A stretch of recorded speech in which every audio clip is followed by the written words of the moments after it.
Oi pessoal, sejam bem-vindos a mais um vídeo aqui do canal Josi e sua biblioteca. Nessa manhã fria de inverno, já estou preparada aqui com o meu café e esperando você para me acompanhar nessa jornada de atualização das leituras do semestre. Então eu vou mostrar tudo que eu li de janeiro até agora. Fique aqui comigo que vai ter muita dica boa. Bem, sem mais delongas, vamos começar pelo que eu li lá em janeiro. Venham e juntem-se a mim, da Maya Angelou.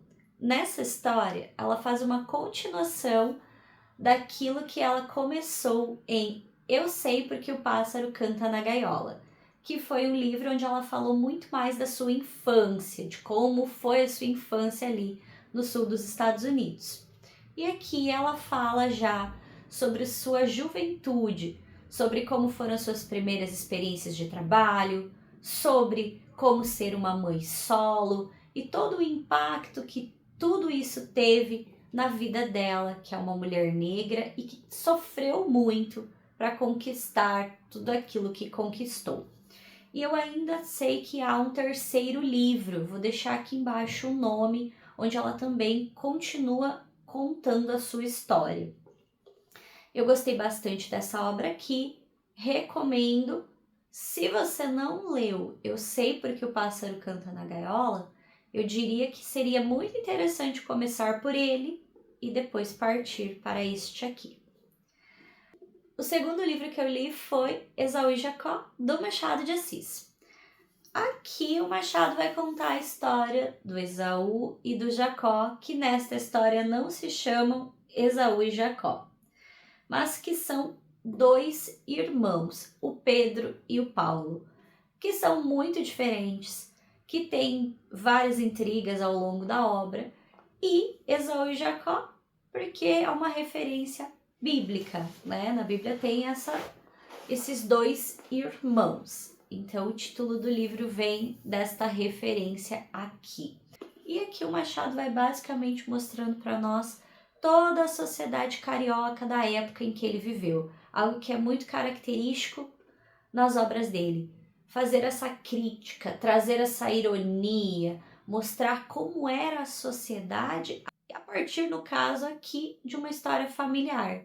Então, ao mesmo tempo que a gente acompanha o que acontece com esses gêmeos aqui, quais são suas posições políticas, sua visão de mundo, as profissões que seguem, os amores e assim por diante, sua relação com a mãe, com o pai, a gente também acompanha o que acontecia no Rio de Janeiro da época. Então, como era essa sociedade em que esses gêmeos viviam? É uma obra que eu gostei, não foi a favorita do que eu li do Machado, mas fica aqui a recomendação. Se você não conhece, aproveite para acrescentar um Machado de Assis aí na sua lista desse ano, com Esaú e Jacó. Aqui o meu favorito de janeiro é um livro que se mantém como um dos meus favoritos do ano, porque eu não consegui tirar essa história da cabeça. Eu não imaginava que eu ia gostar tanto. Inclusive, tem um vídeo aqui no canal falando só sobre ele. Depois você olha aqui no box da descrição que vai estar o link, se você ainda não viu. E é ele, o protagonista Drácula, do Bram Stoker. Gente, que livro incrível! Um romance epistolar que conta a história de 6 amigos e a força da amizade que tem aqui é algo fenomenal. O como essas pessoas se unem e como elas compartilham suas descobertas em prol de um objetivo comum, que é derrotar o mal, que aqui é representado pelo vampiro Drácula. Maravilhoso! Não vou me estender muito falando sobre ele. Depois você vê o vídeo e vai ter acesso a todas as minhas opiniões. Fica aqui a recomendação desse monumento da literatura mundial. Se você não conhece, se você ainda não leu, coloque Drácula na sua lista, que com certeza você não vai se arrepender. Lá em fevereiro, eu já mostrei para vocês em outro vídeo, onde eu falo mais sobre eles, mas eu li O Meridiano de Sangue, do Cormac McCarthy, maravilhoso. Thérèse de Querot, do François Mauriac. Esse autor recebeu o Prêmio Nobel de Literatura. Eu só li este livro dele, mas fiquei muito curiosa com um outro que tem um título também muito interessante, que é O Nó de Víboras. Ainda não li, mas esse livro aqui me fez querer ler mais, do François Mauriac. E eu li também O Sonho dos Heróis, do Adolphe Bioy Casares. Estes 3 livros aqui, eu falo mais sobre eles no vídeo de atualização de leituras que eu fiz ali por fevereiro, março. Então, se você quiser conferir mais sobre o que eu achei dessas obras, é só dar uma olhadinha no vídeo. Mas posso dizer que são 3 obras muito boas. A minha favorita delas foi O Meridiano de Sangue. Eu nunca tinha lido nada do Cormac, mas isso já me fez querer ler mais do Cormac. Eu já tenho aqui na estante A Estrada, que do que eu vi, todo mundo recomenda. Então, provavelmente A Estrada vai ser o meu próximo Cormac McCarthy. No mesmo vídeo em que eu falo destas obras que eu já tinha lido, eu também falo do que eu estava lendo. Entre eles, Nós, do Zamiati. Também tem um vídeo aqui no canal contando para vocês todas as minhas impressões sobre esta obra aqui. A época que eu gravei o vídeo anterior, eu estava absolutamente encantada com este livro. Eu posso já dar um spoiler que isso mudou um pouquinho, mas não tira o mérito da obra, tá bem? Então, se você quiser conferir na íntegra, acesse o vídeo aqui depois. Também li Maria Altamira, de Maria José Silveira, uma obra que eu gostei. Acredito que a Maria José Silveira foi muito feliz, trazendo como a instalação da usina hidrelétrica lá na Volta Grande do Xingu impactou os povos indígenas que lá viviam, sua cultura, suas tradições, seu modo de vida, e o que eles fizeram para combater essa instalação e quais foram as conquistas, apesar da usina ter se instalado. E tudo isso é pano de fundo para a história de Maria Altamira, que dá título ao livro, que é a filha de Alele, que é a outra mulher que aparece aqui. Então, porque nós temos uma alternância de histórias. Um capítulo sobre a Maria Altamira, um capítulo sobre a Alele, porque apesar de serem mãe e filha, a Alele deixou a Maria Altamira para ser criada por outra mulher. E aqui ela vai contar para nós o porquê que isso aconteceu, porque que ela deixou a filha para ser adotada, para ser criada por outra família, e seguiu um rumo de vida longe da filha. É uma obra bastante emocionante, então se você não conhece, fica aqui a minha recomendação. E eu também li outro livro maravilhoso, que foi O Poder do Hábito.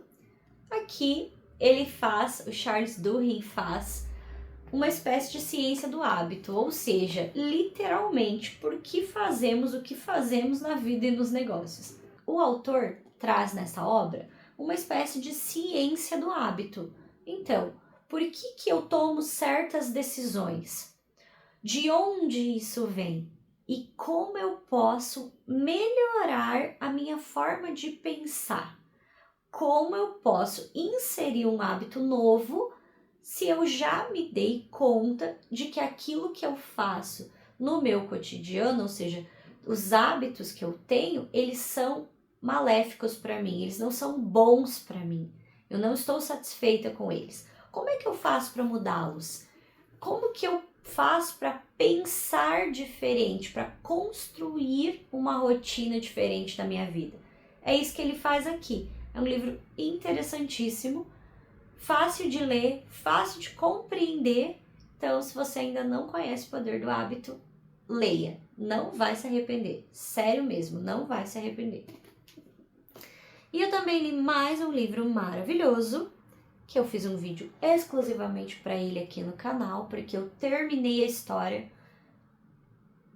Gente, sem palavras. Terminei a história sem palavras.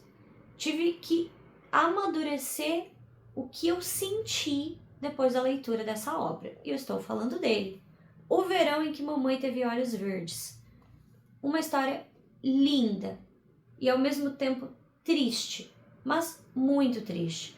O que acontece aqui com essa mãe, com esse filho, gente, não é fácil de descrever em palavras. Pelo menos eu não consigo. Eu posso dizer que é uma obra maravilhosa, que é uma obra que te traz assim uma transformação, você não sai dela a mesma pessoa que você entrou. Então, se você estiver preparada para alguns socos no estômago, leia O Verão em que Mamãe Teve Olhos Verdes. E depois volta aqui e me conta o que você achou. Seguindo então, no mês de abril, eu li Contos de Humor da América Latina. Essa obra aqui, ela se propõe a falar sobre o riso, mas não necessariamente um riso de alegria, de felicidade, mas um riso de escárnio, um riso de angústia. O riso que você basicamente sorri porque você não chora, porque você não vai chorar. Mais ou menos por aí. Mas não são histórias engraçadas. Eu tinha uma expectativa maior sobre essa obra aqui, então não foi algo que me encantou. Mas eu fiz a leitura, tem alguns contos que eu achei bem legais. Então, se você não conhece, leia aí, tire suas próprias conclusões e depois me conta se você, assim como eu, não gostou tanto assim.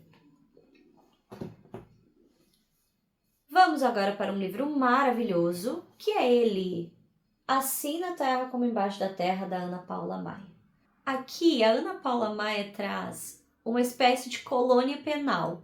Então, se você já leu Na Colônia Penal do Kafka, você vai conseguir fazer relações entre as duas obras. Se você não leu, você tem uma oportunidade de começar por este aqui, Assim na Terra como Embaixo da Terra, e depois ler Na Colônia Penal. O fato é que ambas as histórias vão tratar de pessoas que estão aprisionadas num determinado local, que elas não sabem onde é, porque não se fala, e estes personagens aqui, eles têm certeza absoluta que eles estão no meio do nada.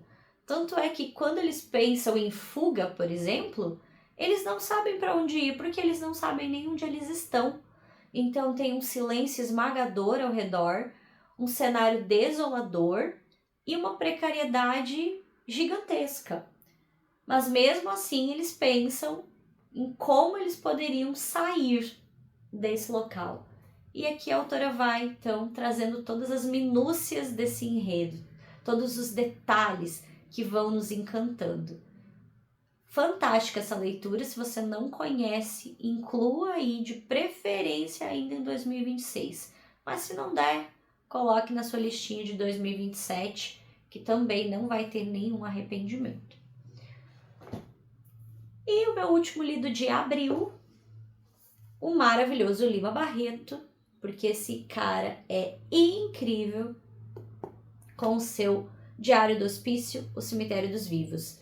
Nós temos aqui basicamente duas versões da mesma história. No Diário do Hospício, o Lima vai trazendo o seu dia a dia, como realmente acontecia lá dentro do hospício onde ele ficou internado, ou então na casa de saúde na qual ele ficou internado. Vai trazendo ali toda a sua lucidez em meio à loucura dos outros, aquele cenário em que ele está imerso, não porque ele era louco, mas porque a bebida o descontrolava, o levava a um limite que ele nem sabia que ele podia chegar. E ele faz toda essa reflexão aqui. Então é um livro duro, um livro cru, onde você percebe o que é a loucura. Gente, é fascinante como alguém consegue manter a lucidez dentro de um cenário onde ela não está presente. Então, o Lima faz um trabalho incrível mostrando para nós, a partir da sua própria vivência, o que é estar numa casa de saúde daquela época, né? Porque a gente está falando aqui da primeira internação dele lá em 1914, então lá no início do século XX, qual era a estrutura, como que se tratava, enfim. E na segunda parte, que é o Cemitério dos Vivos, né? Digo segunda parte porque na minha versão os dois estão aqui na mesma obra. Já na segunda parte, ele vai trazer uma espécie de romance, de novela, para falar sobre o mesmo assunto, como se ele nos transportasse a partir daquilo que ele disse no Diário do Hospício e fosse explicando de forma ficcional no Cemitério dos Vivos como teria se passado essa mesma história. Então fica aqui minha recomendação, um livraço duro, cru, mas necessário. Em maio, eu li O que Podemos Saber, do Ian McQueen. E eu posso dizer que até eu chegar na parte em que a Vivian narra, a Vivian, já vou explicar, é uma das personagens, é a personagem que enseja a curiosidade do nosso narrador. O que nós temos aqui? Nós temos um poema perdido. Temos um professor de literatura, lá no ano de 2119, que ele narra olhando para o passado. Então ele vai remontar aqui a nossa sociedade, os anos 2000, vai falar sobre os anos 1900, os anos 1990, os anos 2000, 2015 e assim ele vai. Enquanto ele fala sobre a nossa sociedade, ele diz que o tema de interesse dele é a literatura. E ele vai falando como que a literatura está sobrevivendo lá em 2119, quais são os interesses dos jovens, dos alunos dele, e ele se depara com o fato de que, lá em 2014, se eu não estou enganada, o Francis Bland, que era um poeta muito famoso na época, escreve um poema para sua esposa, para comemorar o aniversário dela. E este poema se chama Uma Coroa para Vivian. O problema é que esse poema some, ninguém sabe onde ele está. E este pesquisador, ele está atrás dos e-mails que nessa sociedade 2014, da qual alguns de nós viveram, o e-mail já existia.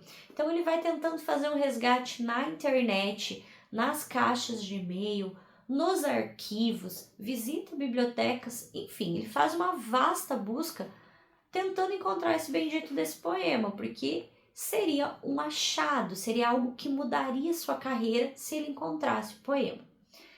E aí, além disso, a gente conhece esses personagens aqui, a Vivian, o Francis, como era a vida deles, a rotina, enfim, toda essa parte.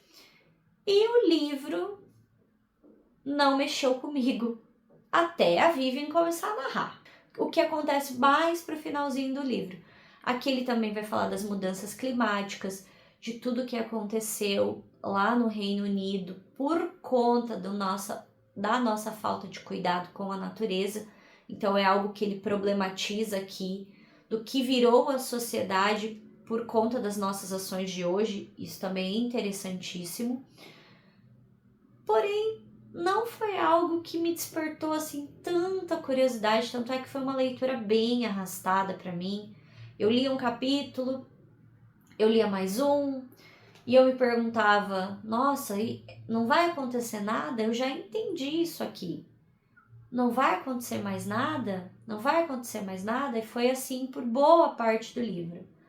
Agora, quando a Vivian começou a narrar, as coisas mudaram de perspectiva para mim, porque foi a perspectiva dela que se inseriu. E a que eu achei mais interessante, porque nós descobrimos detalhes sobre a vida dela que o professor que narrava até então não sabia. Enfim, gente, maravilhosa a forma como o Ian McQueen dá um desfecho para essa história aqui. Se você não conhece, leia O que Podemos Saber, que vai valer a pena. Talvez ali no início você tenha a mesma sensação que eu, de uma história arrastada, que não está tão interessante, mas conforme a narrativa vai avançando, você percebe que tem muita coisa boa aqui e muita coisa a ser descoberta, tá bem? Então fica aqui a recomendação para O que Podemos Saber. Fiz a releitura de um livro maravilhoso, Eu já conhecia essa obra, já tinha lido há alguns anos atrás e sabia, tinha uma impressão muito boa dela, e dei uma chance para releitura pensando que eu poderia talvez mudar de opinião ou então saber confirmar que eu realmente teria um apreço muito grande por ela, que é O Voo da Guará Vermelha, da Maria Valéria Rezende. Eu não mudei minha opinião sobre essa obra, ela é de uma sensibilidade gigantesca, é a história de um homem simples que trabalha em serviços braçais, que tem um desejo de ser leitor, de aprender a ler, porque ele gosta das histórias e ele quer contar histórias, e ele também quer ler as histórias por si só e a partir delas ressignificar seu mundo. E ele encontra aqui em uma personagem inusitada, com um trabalho igualmente árduo, que é como ela consegue sustentar a sua mãe e o seu filho, no caso, vendendo o seu próprio corpo, o amor. Ele encontra o amor e encontra alguém que o ensina a ler. Apesar da sua pouca instrução, é esta a mulher que realiza o seu sonho de aprender a ler. Então é uma história muito bonita, onde duas vidas muito difíceis se encontram e o que o amor consegue fazer na vida deles dois. É belíssimo, então prepare-se para usar a sua caixinha de lenços, porque aqui com certeza será necessário. E a minha última leitura de abril, O Pistoleiro, do Stephen King, que é o primeiro livro da saga A Torre Negra. Então, quem já acompanha o canal há algum tempo sabe que lá no Dia da Mulher eu ganhei essa saga, eu queria muito, e eu resolvi começar a ler. Então, comecei pelo Pistoleiro, que é a primeira história. Fiquei pensando bastante em como eu faria a leitura dessas obras, porque eu não conheço todo o universo do Stephen King. Pelo contrário, eu comecei a ler as histórias ano passado, a partir do livro Escuridão Total Sem Estrelas, que ganhou meu coração. Vou deixar o vídeo em que eu falo mais sobre ele aqui embaixo na descrição. E eu fiquei preocupada de como o fato de não conhecer todo o universo do King, ou boa parte dele, impactaria na minha leitura. Então fiz uma pesquisa sobre como começar e se eu começasse nessa ordem, se eu ia perder alguma coisa muito importante ou se eu ia ter um spoiler de outra, enfim. E nas pesquisas que eu fiz, não impactava o fato de eu não conhecer algumas outras obras. Então já li O Pistoleiro, e vou mostrar para vocês também a continuação daqui a pouquinho. Gostei da história, mas não foi algo que me prendeu ou que eu achei super interessante. Foi literalmente uma introdução, então não é um livro que eu posso dizer, nossa, eu amei, mas conseguiu me deixar curiosa para continuar a leitura da saga.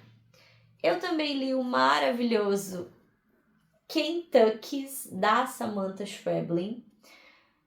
O que a autora faz aqui é algo interessantíssimo, porque ela traz duas visões da mesma coisa. E quem é essa coisa? É o tal do Kentucky, que nada mais é do que um bichinho fofinho, como se fosse um bichinho de pelúcia, mas que funciona como um animal de estimação. Assim como os animais de estimação perambulam pelas casas dos seus donos, praticamente de forma indiscriminada, a menos que você restringe algum ambiente, os Kentuckys também. Só que os Kentuckys são câmeras móveis. Então, eles andam pela sua casa e te observam. Só que por trás dessa câmera tem uma pessoa que compra um chip, insere num tablet e acompanha toda a sua vida. Você não sabe quem é essa pessoa que está te acompanhando, nem de que lugar do mundo ela é, mas ela conhece inteiramente a sua vida. E nós também temos a perspectiva do amo do Kentucky, que é a pessoa que compra esse bichinho e decide que vai colocá-lo dentro da sua casa. É interessantíssimo, porque tudo isso traz uma discussão muito importante na sociedade que a gente vive. Como a tecnologia é usada na nossa vida e o que nós fazemos com ela. Até que ponto nós permitimos que ela conheça a nossa vida? Qual a regulamentação para isso? É tudo isso que você consegue aprender e refletir a partir dessa obra da Samantha Schweblin, que é uma escritora argentina. Então, se você nunca leu Kentucky's, fica aqui minha recomendação. Você não vai se arrepender, é uma leitura que te traz infinitas reflexões. Então, coloque aí na sua listinha Kentucky's. E para terminar, o mês de junho, eu finalizei Sinopse de Amor e Guerra, do Afonso Cruz. É um autor português maravilhoso.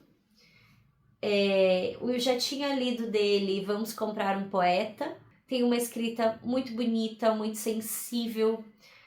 Ele constrói frases que ficam com você, que ficam ali no teu imaginário, porque são muito bonitas. Você não consegue passar pela obra desse cara aqui sem sentir nenhuma emoção. Eu penso que uma definição para a escrita dele é: ele escreve ficção como se ele estivesse escrevendo poesia. É muito interessante, é muito bonita a forma como ele coloca as palavras, ele encadeia as ideias. Se você não conhece Sinopse de Amor e Guerra, coloque aí na sua lista, que é muito bom, você não vai se arrepender. E para fecharmos, vamos de calhamaço. Eu fiquei lendo durante o semestre todo e consegui terminar esta maravilha, que é o Conde de Monte Cristo, volume 1. Então, mais de 700 páginas depois, eu consegui ter uma ideia do que aconteceu com o nosso Edmond Dantes e em que parte ele parou. E estou bem no início do segundo tomo, que é a parte 2 de O Conde de Monte Cristo, que eu vou contar para vocês lá no final do ano o que eu achei quando eu fizer a parte 2 desse vídeo. Então, neste momento, eu iniciei a leitura deste aqui. E também estou lendo Todos os Fogos, o Fogo, por indicação da minha amiga Elisa. São contos do Júlio Cortázar. E a segunda parte da Torre Negra, do Stephen King, que é a escolha dos 3. Como vocês podem ver, estou bem no início. Então, lá no segundo semestre eu volto para contar para vocês o que eu achei destas obras que eu iniciei agora. Espero que vocês tenham gostado do vídeo, que vocês tenham anotado algumas indicações aí para acrescentar na lista de leitura de vocês. E quero pedir para você 2 coisas. A primeira é: se inscreva no canal, se você ainda não é inscrito, para continuar acompanhando toda essa minha trajetória da leitura e me incentivar a continuar compartilhando com vocês aquilo que eu tenho visto e que eu acredito que vale a pena ser compartilhado. E também que você compartilhe comigo os seus livros favoritos, suas indicações para eu ler no segundo semestre ou para eu colocar na minha próxima lista de leituras no ano de 2027. Um grande abraço e até o próximo vídeo.